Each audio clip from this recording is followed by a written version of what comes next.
우리 예배 함께 할 텐데요. 오늘 주 호숫가에 오셔서 찬양 배우는 한번 배워보도록 하겠습니다.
인하사 천지를 만드신 하나님 아버지를 내가 믿사오며 그 외아들 우리 주 예수 그리스도를 믿사오니 이는 성령으로 잉태하사 동정녀 마리아에게 나시고 본디오 빌라도에게 고난을 받으사 십자가에 못 박혀 죽으시고 장사한 지 사흘 만에 죽은 자 가운데서 다시 살아나시며 하늘에 오르사 전능하신 하나님 우편에 앉아 계시다가 저리로서 산자와 죽은 자를 심판하러 오시리라.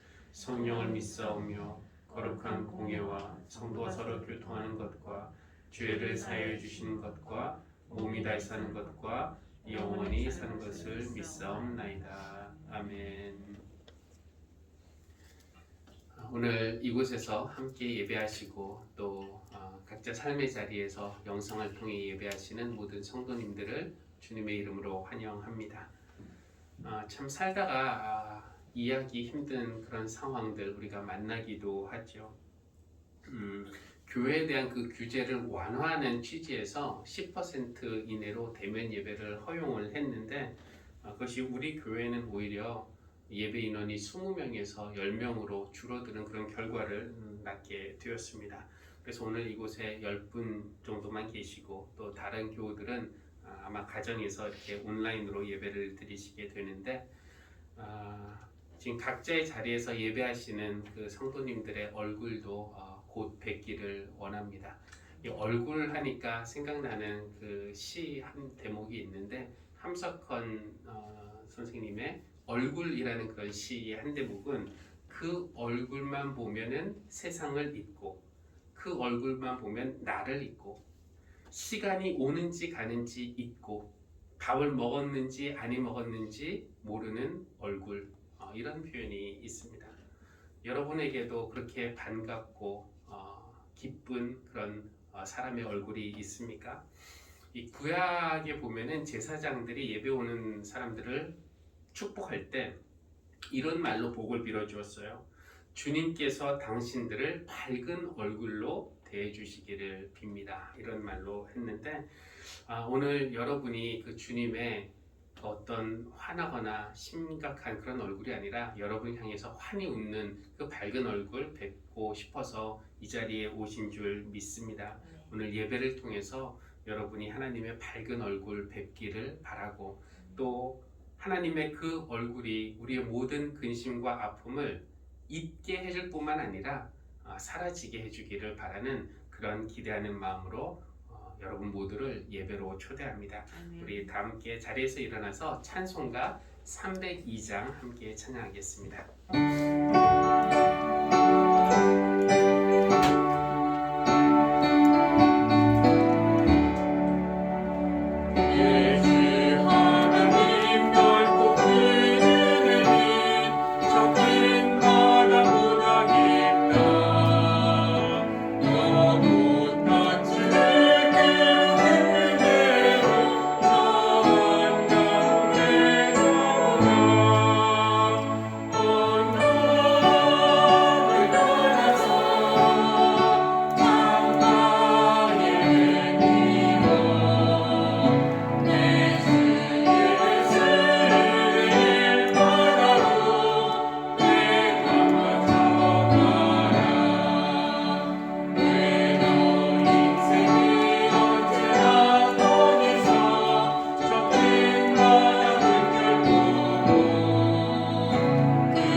내 영혼아 잠잠히 하나님만 기다려라. 내 희망은 오직 하나님에게만 있다. 하나님만이 나의 반석, 나의 구원, 나의 요새이시니 나는 흔들리지 않는다.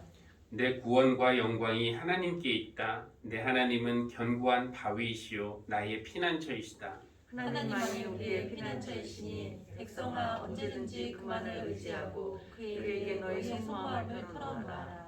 신분이 낮은 사람도 입김에 지나지 아니하고 신분이 높은 사람도 속임수에 지나지 아니하니 그들을 모두 다 저울에 올려놓아도 입김보다 가벼울 것이다.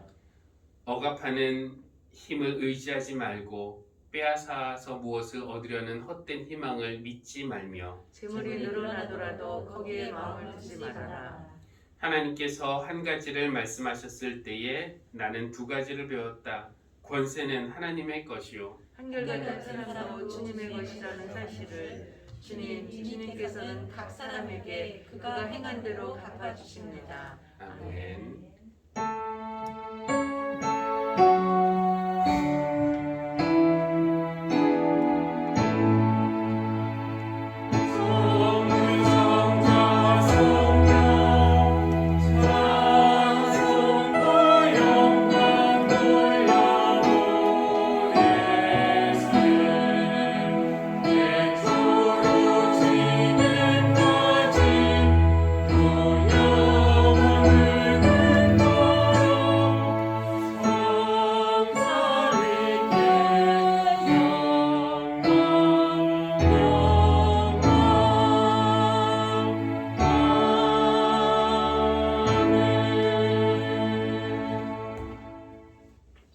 은혜의 하나님, 우리를 먼저 찾아오셔서 구원하시는 하나님의 사랑을 찬양합니다. 이 세상에 깊게 드리워진 어둠 속에서 갈 길을 잃고 방황하는 우리를 불쌍히 여기시고 어둠에서 빛으로 인도해 주신 하나님께 감사드립니다. 이제 믿음의 눈을 들어 주님 안에서 소망을 발견하며 환한 미소로 우리를 바라보시는 주님 얼굴에서 평안을 찾게 해주십시오. 지금도 함께 일할 사람을 찾으시는 하나님, 짙은 어둠 속에서 애타게 우리 이름을 부르시는 주님의 음성을 듣게 해주십시오. 불의와 폭력 속에서 울고 있는 이들을 향해 사랑의 그물을 던지자고 하시는 주님의 초대에 아멘으로 응답하며 사는 교회가 되게 해주십시오. 예수님의 이름으로 기도합니다. 아멘. 이제 김정미 권사님 나오셔서 성경 봉독하시겠습니다. 마가복음 1장 14절로 20절입니다.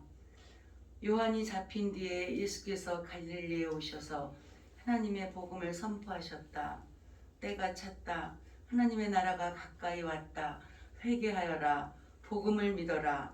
예수께서 갈릴리 바닷가를 지나시다가 시몬과 그의 동생 안드레가 바다에서 그물을 던지고 있는 것을 보셨다. 그들은 어부였다. 예수께서 그들에게 말씀하셨다. 나를 따라오너라. 내가 너희를 사람을 낚는 어부가 되게 하겠다. 그들은 곧 그물을 버리고 예수를 따라갔다. 예수께서 조금 더 가시다가 세베대의 아들 야고보와 그의 동생 요한이 배에서 그물을 딛고 있는 것을 보시고 곧바로 그들을 부르셨다. 그들은 아버지 세베대를 일꾼들과 함께 배에 남겨두고 곧 예수를 따라갔다. 이는 우리에게 주신 하나님의 말씀입니다. 하나님 감사합니다. 우리 함께 기도하도록 하겠습니다. 전에도 계셨고 지금도 살아계시고 또 영원히 계실 하나님, 처음부터 끝까지 늘 저희와 함께 계시면서 우리가 약할 때 돌보시고 길 잃고 헤맬 때 인도하시고 반항할 때 참아주시고 쓰러질 때 일으켜주시고 또 어둠 중에 있을 때 빛을 비추어 주신 하나님을 찬양합니다. 우리가 잘하고 못함에 따라 변하는 사랑이 아니라 변함없는 한결같은 사랑으로 우리를 받아주시고 대해주시는 하나님 감사합니다. 우리를 죄와 죽음에서 구원하시기 위해 인간의 몸을 입고 이 땅에 오신 하나님, 탐욕과 교만, 이기심과 거짓, 우리 주님은 이런 죄로부터 우리를 구원하시기 위해서 십자가에서 당신의 생명을 내어주셨고 또 부활하심으로써 우리에게 새로운 생명 그리고 새로운 기회를 허락하여 주셨습니다. 이런 하나님의 은총에 반응하여 이 예배 시간에 하나님을 찬양하기 위해 나왔으니 주님 우리의 예배를 기뻐 받아주시기를 간구합니다. 우리가 이곳에 있든지 아니면 각자 삶의 자리에서 예배하든지 성령님께서 우리를 사랑의 줄로 묶어주시고 우리 마음을 주장하여 주셔서 우리가 하나님께 온전히 예배를 드릴 수 있도록 도와주시기를 기도합니다. 우리가 어디에 있든지 누가 있든지 또 누가 보든지 안 보든지 진실한 예배를 드리길 원합니다. 마음으로부터 우러나오는 진정한 감사와 찬양이 우리 중에 있게 하여 주시고 또 우리의 연약함과 죄를 아파하는 진정한 애통이 함이 있게 하여 주시고 주시는 말씀을 향한 진정한 사모함과 또 우리를 새롭게 하시는 참 은혜를 맛보는 그런 예배가 되게 하여 주십시오. 그래서 좁았던 우리의 정신과 마음이 넓어지게 하여 주시고 차가웠던 시선이 따뜻하게 해주시고 또 움켜졌던 손을 펼 수 있도록 하여 주시기를 기도합니다. 그런 변화가 오늘 이 시간에 있기를 간구합니다. 하나님 사랑하는 성도들을 위해서 기도합니다. 자녀와의 관계로 고민하는 부모에게 지혜와 인내를 주시고 또 부부 사이의 어려움에는 사랑과 용서가 있게 하여 주시고 병들고 아픈 이들에게 온전한 치유를 허락하여 주십시오. 또 회사와 사업체에서 어려움을 겪지 않도록 하나님께서 함께하여 주시고 우리 교인들이 그 자리에 있음으로 말미암아 그 회사와 또 주변 사람들이 복을 받도록 우리를 은혜의 통로로 삼아 주시기를 기도합니다. 미혼의 청년들에게 또 믿음 안에서 인생의 짝을 만나는 복을 허락하여 주시고 또 공부하며 미래를 준비하고 꿈꾸는 자녀들에게 지혜와 총명을 허락하여 주십시오. 특별히 공군사관학교에 입학하여 수일부터 기초 군사훈련을 받는 강훈이를 기도로 주님께 올려드리니 안전하고 건강하도록 그리고 또 모든 훈련과 학업 거뜬히 소화할 수 있도록 늘 곁에서 도우시고 함께해 주시기를 기도합니다. 하나님 우리 교회를 위해서 기도합니다. 하늘 씨앗교회가 우리 교회이기 전에 먼저 주님의 교회임을 고백합니다. 모든 교인들이 늘 주님을 우리 마음의 삶의 중심에 모시게 하여 주시고 또 하나님이 주시는 분별력으로 주님의 뜻이 무엇인지 헤아리며 그 뜻에 믿음으로 순종하여서 주님께서 기뻐하시는 그런 교회가 되게 하여 주십시오. 우리 교회가 받은 사명을 감당하기 위해서 수고하고 섬기는 지체들이 있습니다. 보이든지 보이지 않든지 진실한 마음으로 섬길 때에 하나님께서 그들의 수고를 칭찬하시고 또 격려해 주시기를 간구합니다. 예배를 드린 후 예전과 똑같은 모습으로 세상에 나가는 것이 아니라 주님을 만났기 때문에 새로워지고 영적으로 더 충만하고 더 넓은 마음으로 세상에 나가기를 원하며 기도하니 그런 변화가 이 예배 시간에 있도록 은총을 베풀어 주십시오. 우리의 생명과 부활 되시는 우리 주 예수 그리스도의 이름으로 기도합니다. 아멘.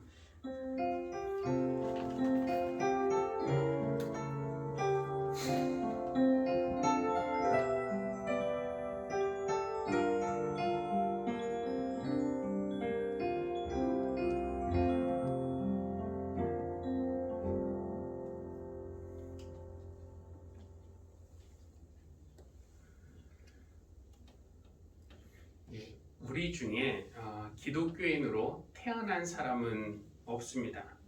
태어나면서부터 저절로 기독교인인 사람이 없다는 것인데요. 우리는 구원을 이미 받은 사람으로 태어나는 것이 아니라 구원을 받을 필요가 있는 사람으로 세상에 태어나게 됩니다. 인간은 태어나면서부터 죄인이다 라고 하면은 이 갓난아기가 무슨 죄가 있다고 죄인이라고 하느냐면서 좀 불편하게 생각을 할 수도 있습니다. 그런데 태어나면서부터 죄인이다 라고 하는 것은 아기가 태어나면서부터 무슨 죄를 저질렀기 때문은 아니고요. 에덴 동산 이후 인간의 근본적인 상태가 하나님과 단절된 상태라는 그런 의미입니다. 기독교인의 가정에서 태어나면서부터 기독교인 아닌가요? 라고 질문할 수도 있지만 엄밀히 따지면은 아닙니다. 그냥 부모 형제가 아무리 잘 믿어도 태어난 아기가 저절로 기독교인이 되는 것은 아닙니다. 이 모태신앙이라는 말은 그 어머니가 기독교인이라는 뜻이지. 그래서 그 아기가 기독교인이 될 확률이 많다는 것이지 그 아기 자체가 태어나면서부터 기독교인이라는 말은 아닙니다.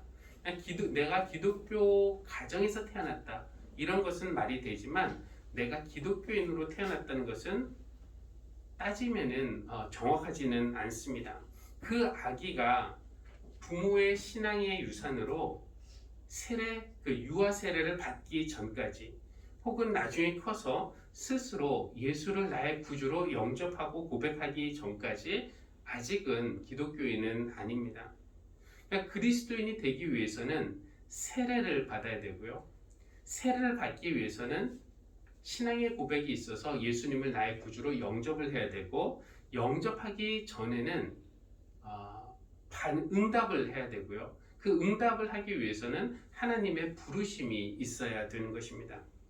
그러니까 하나님의 부르심, 이 기독교라는 종교는 인간이 이 아래서부터 수행하고 선행하고 묵상하고 훈련해서 저 높이 계신 하나님께 다다르는 그런 종교가 아니고요. 반대로 높은 곳에 계시는 하나님께서 낮고 낮은 이곳까지 우리 인간이 있는 이곳까지 오시는 종교. 그래서 방향을 따지자면은 아래서 위로 가는 종교가 아니라 위에서 밑으로 내려오는 그런 종교라고 할 수가 있겠습니다.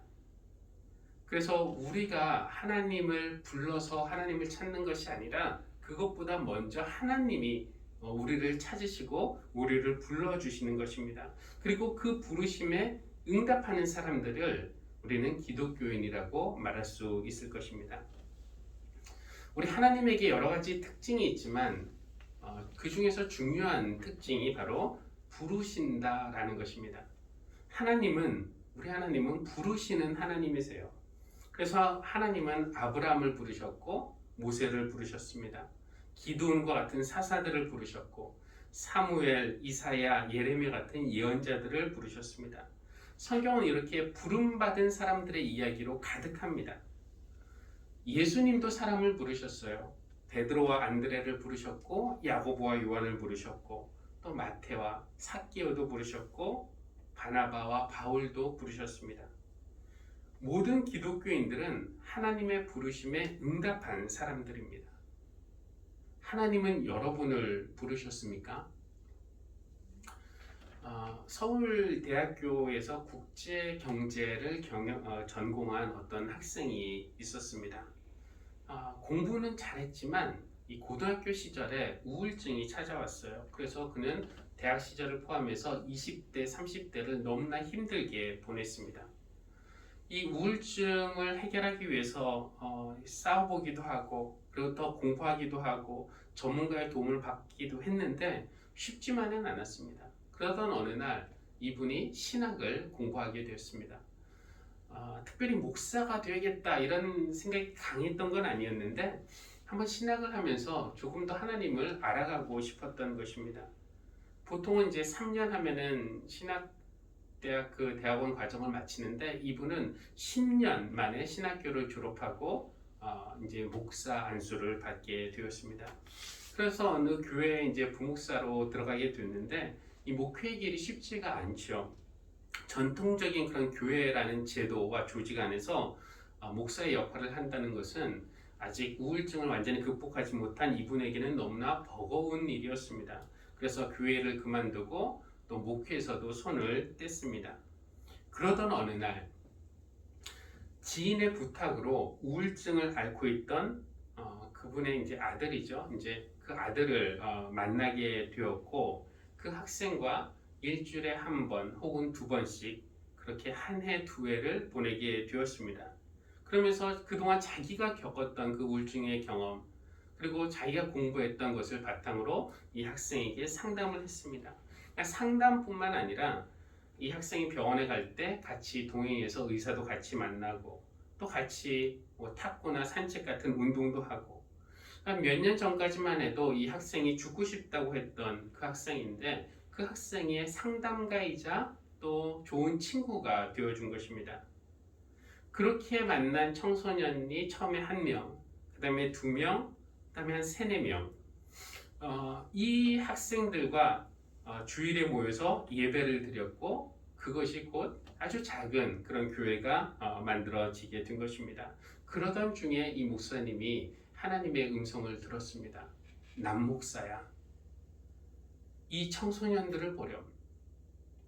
죽고 싶다고 살기 싫다고 했던 그들이 지금 찬양하고 예배하고 웃는 모습 볼 수 있지 않니? 네가 이 일을 계속 할 수 있겠니? 이렇게 청소년 사역이라는 그런 소명을 그 목사님에게 주신 겁니다. 본인은 이제 목회를 그만두고 나한테는 이게 안 어울려 라고 생각을 했다가 또 하나님의 소명을 받은 것이죠. 그러니까 이 대중적인 어떤 청소년 사역, 일반 교회에서 하는 중고등부 사역은 아니지만 정신적인 아픔, 조울증, 우울증 이런 아픔을 앓고 있는 청소년들 많이도 아니고 1명씩, 2명씩 만나면서 상담하고 친구가 되어주고 또 예배를 인도하는 그런 목사로 지금 살고 있습니다. 이 부르심이라는 것이 이런 것이죠. 하나님이 어느 날 우리의 이름을 부르시고 함께 일하자고 초대하시고 일을 맡기시고 예수님은 여러분을 이렇게 불러주셨습니까? 물론 주님이 여러분을 부르셨고 또 여러분이 그 부르심에 응답했기 때문에 오늘 이 예배 자리에 계신 줄 믿습니다. 기회가 된다면은 여러분이 하나님의 그 부르심을 들었던 이야기, 어떻게 부르셨는지, 또 그때 나는 어떤 기분이었는지, 또 지금 그 부르심에 어떻게 응답하고 살고 계신지 한번 듣고 싶습니다. 주님이 부르셨던 이야기를 물어본다면은 베드로는 뭐라고 대답할까요?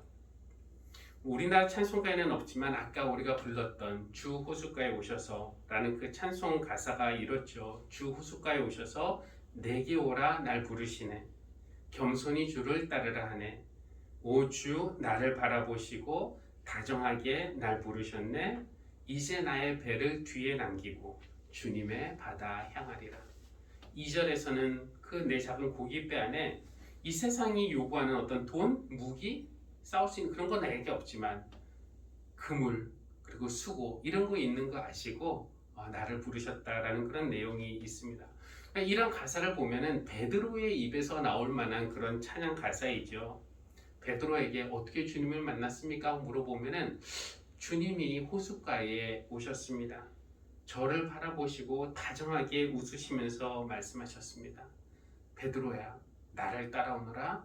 내가 너를 사람을 낚는 어부가 되게 하겠다.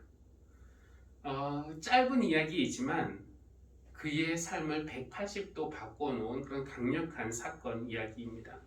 그 이후로 그는 더 이상 어부로 살지 않았습니다. 자신의 배를 뒤에 남기고 주님의 바다를 향해 가면서 사람을 낚는 그런 어부가 되었습니다. 이 어떤 사람들은 이런 하나님의 부르심을 두려워하기도 합니다. 왜냐?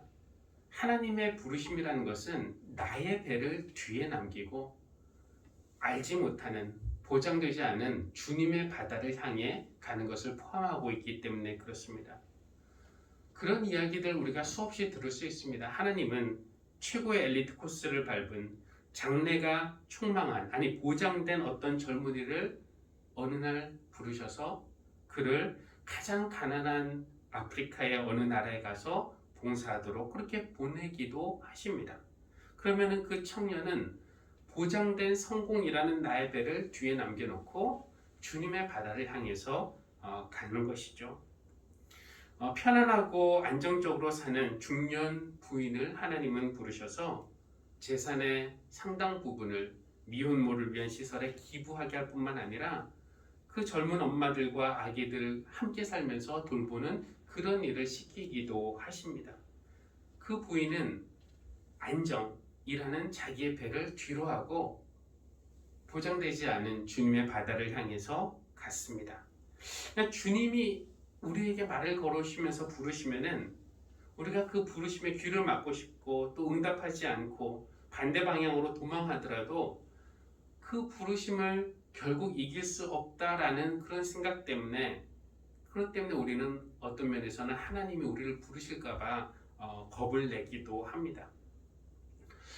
기억에 남는 그런 교인 한 분이 있는데 이 교인의 부모님이 교회 잘 다니시는 분이 지방에서 교회를 잘 다니시는 분이고 그 교인의 남편도 꾸준히 교회를 다니고 자녀들도 교회 학교에는 나옵니다만 유독 그 가정에서 이 부인만 교회에 잘 나오지 않습니다. 1년에 한 번 혹은 두 번 교회 학교 아이들이 무슨 발표회를 할 때 이렇게 나오긴 했는데 그렇다고 이제 교회에 특별히 반감이 있느냐 그런 것 같지도 않아요.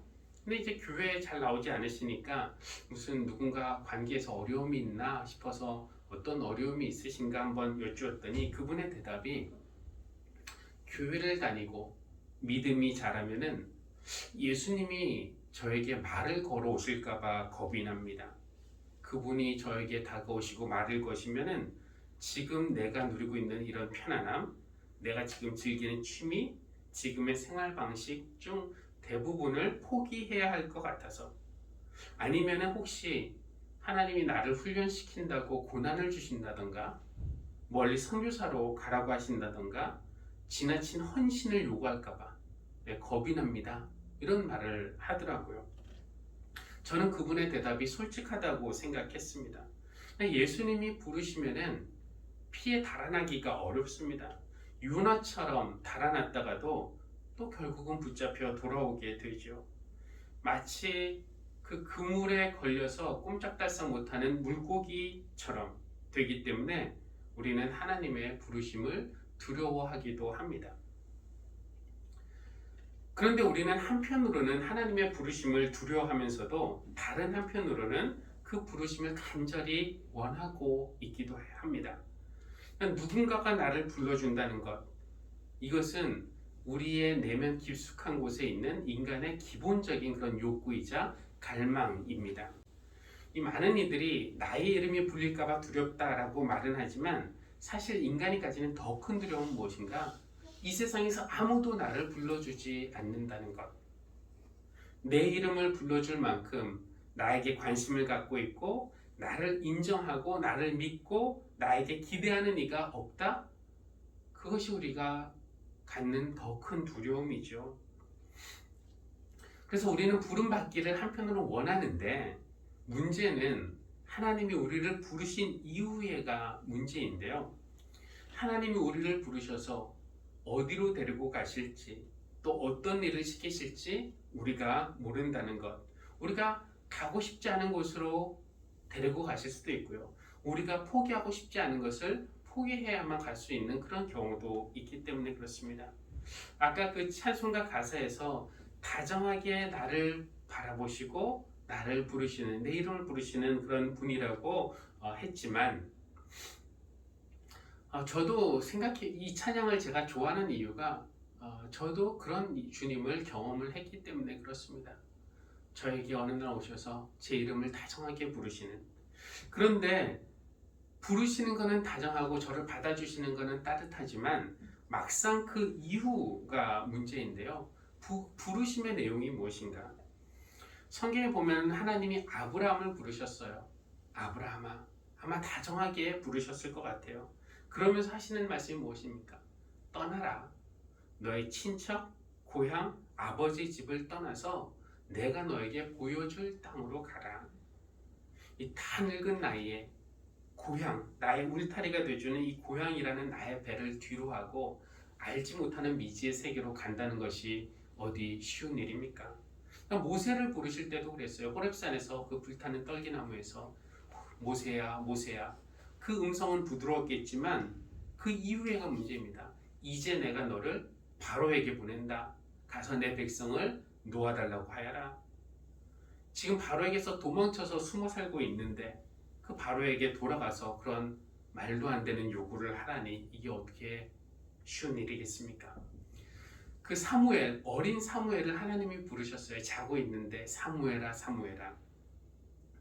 그런데 사무엘에게 그 사무엘을 부르시면서 그에게 주셨던 말씀은 무엇이었습니까?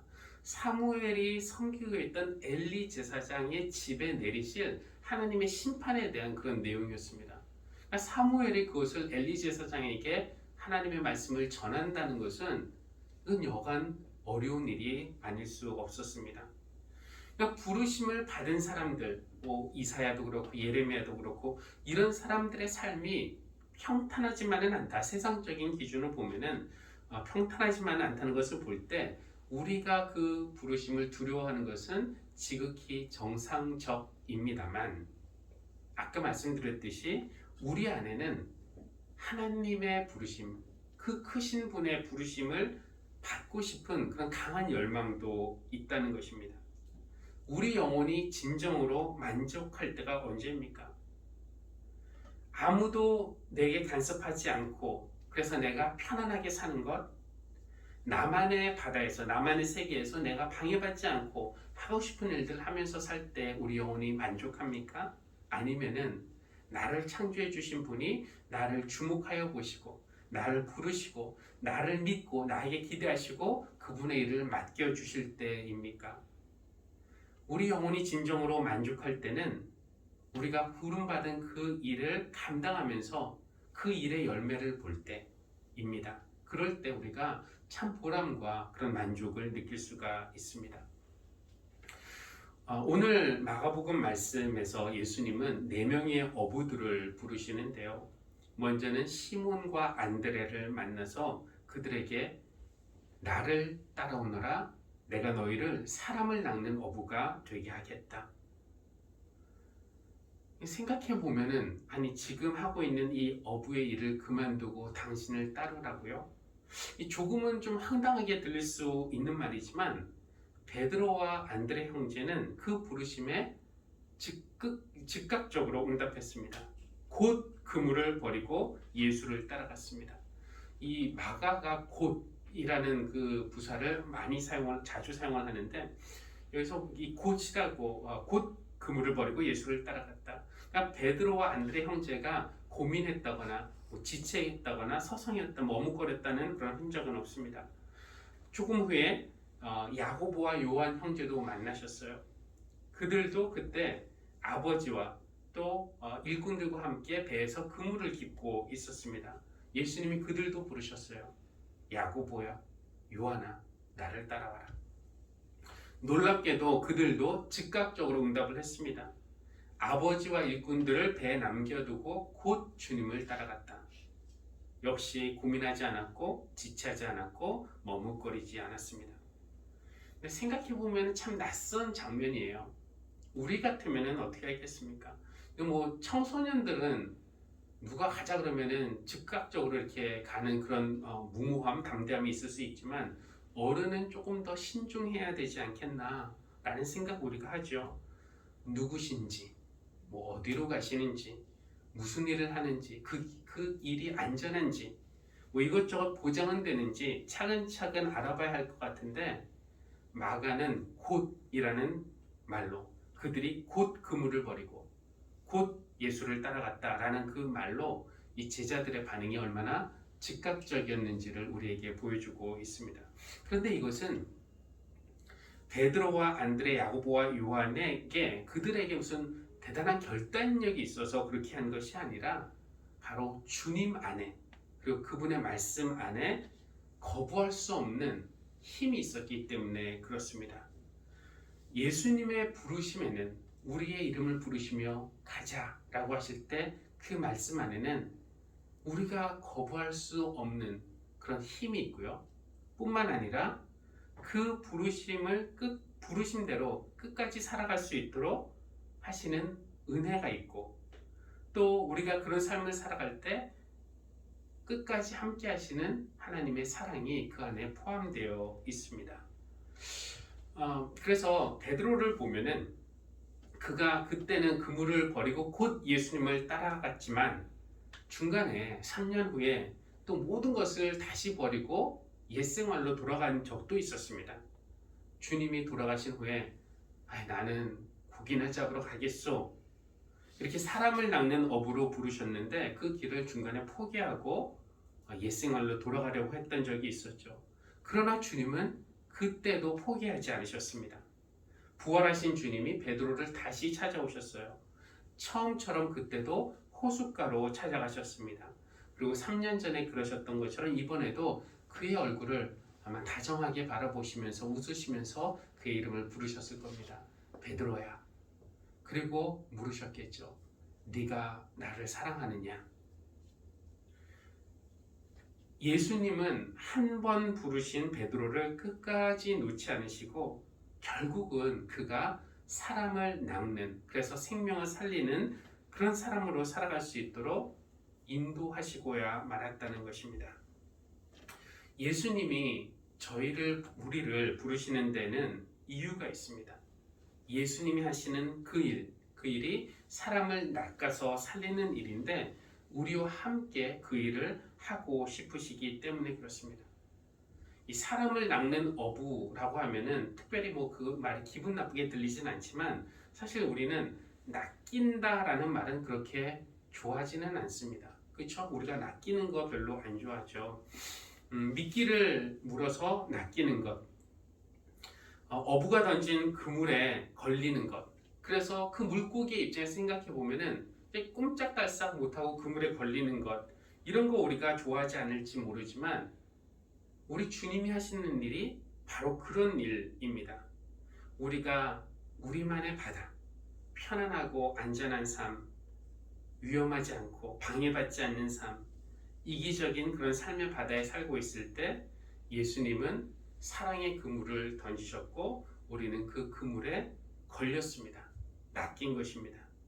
그래서 예수님이 그물을 끌어올리셨을 때 우리는 그 그물에서 죽었습니다.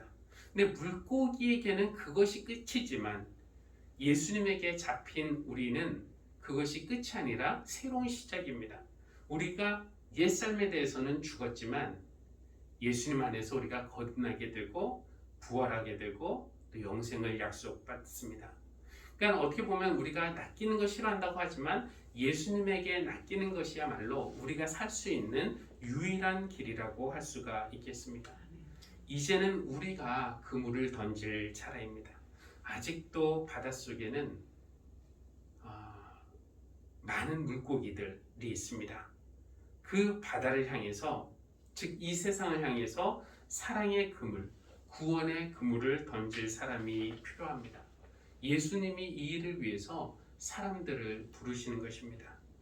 그러니까 혹시 어느 날 누군가가 여러분의 어깨를 툭 치는 것 같이 느껴지고 그래서 여러분이 뒤를 돌아보셨는데 다정하게 여러분을 바라보시면서 웃으시며 여러분의 이름을 부르시고 나를 따르라 라고 말씀하시는 분이 계시거든 나의 배를 뒤로하고 주님의 바다를 향해서 나가시는 그런 여러분이 되시기를 바랍니다. 아멘. 그래서 주님의 바다, 거기에서 사람들을 낚아서 죽이는 것이 아니라 낚아서 살리는 그런 귀한 일에 동참하고 계시는 자신을 발견하는 그런 우리 모두가 되기를 주님의 이름으로 축원합니다. 우리 아까 불렀던 찬송가 주 호숫가에 오셔서 함께 찬양하겠습니다. 주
하나님, 나만의 바다에서 성공과 안정, 돈과 명예라는 배를 타고 다른 사람들과의 경쟁에서 앞서가려고 애쓰며 살던 우리에게 찾아오셔서 다정하게 우리를 바라보시고 또 웃으시며 우리의 이름을 부르신 그 주님의 음성을 듣게 해주십시오.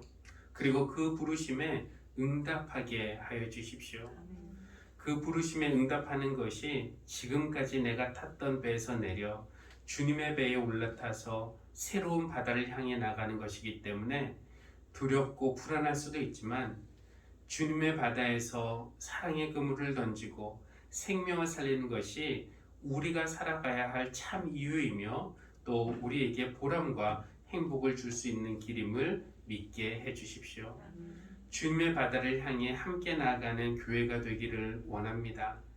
그때 우리만의 바다에서는 경험하지 못했던 주님의 크심과 신비를 그리고 또 주님 주시는 그런 기쁨을 경험하는 은혜를 베풀어 주십시오. 우리가 주님과 함께 주님의 바다를 향해 나아가겠습니다라는 그런 마음으로 오늘의 예물을 드립니다. 감사로 또 선교하는 마음으로 우리의 모든 것은 주님이 주신 것이다 라는 고백으로 드리는 11조 주일원금 하나님께서 기쁜 마음으로 받아주시고 드린 모든 손길 위에 하나님의 큰 은혜를 더해 주시기를 간절히 기도합니다. 예수님의 이름으로 기도합니다. 아멘.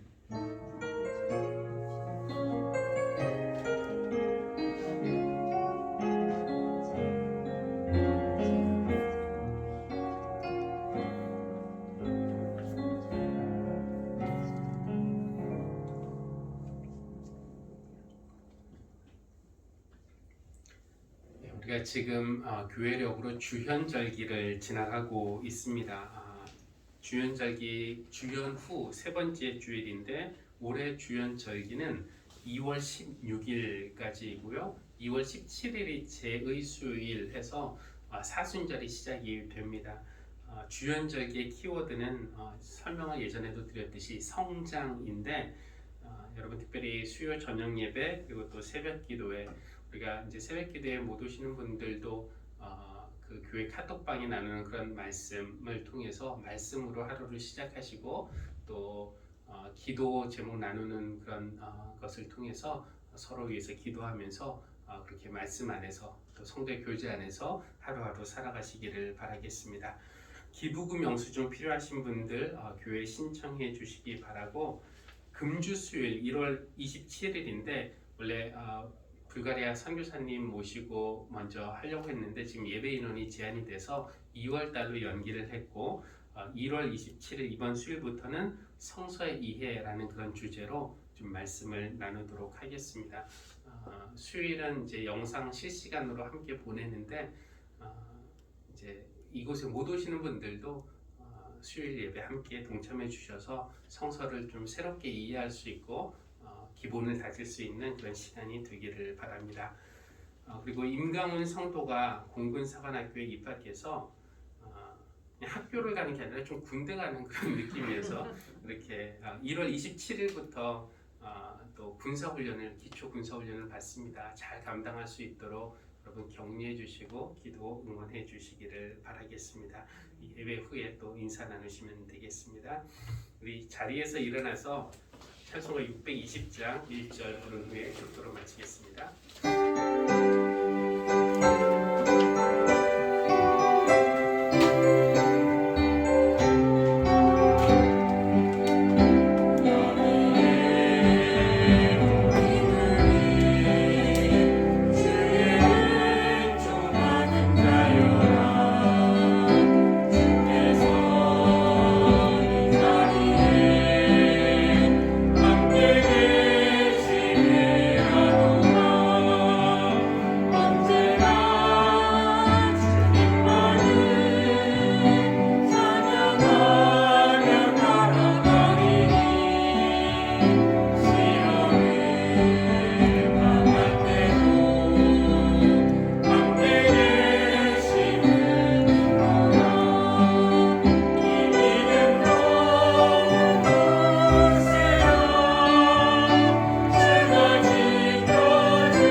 이제는 우리를 찾아와 우리를 바라보시고 또 다정하게 우리의 이름을 부르시면서 당신의 일에 초대하시는 우리의 구세주 예수 그리스도의 은혜와 지금도 여전히 죽어가는 생명을 살리기 위해서 또 다른 바다를 찾아 사마랑의 그물을 던지시면서 함께하자고 부르시는 하나님의 사랑하심과 그 부르심에 응답하도록 우리 마음을 여시고 움직이시고 격려하시고 용기를 주시는 성령님의 사귐이 오늘 이곳에서 또 각자 삶의 자리에서 예배하는 모든 사랑하는 성도들 위해 지금부터 영원까지 늘 함께 하시기를 간절히 축원합니다. 아멘.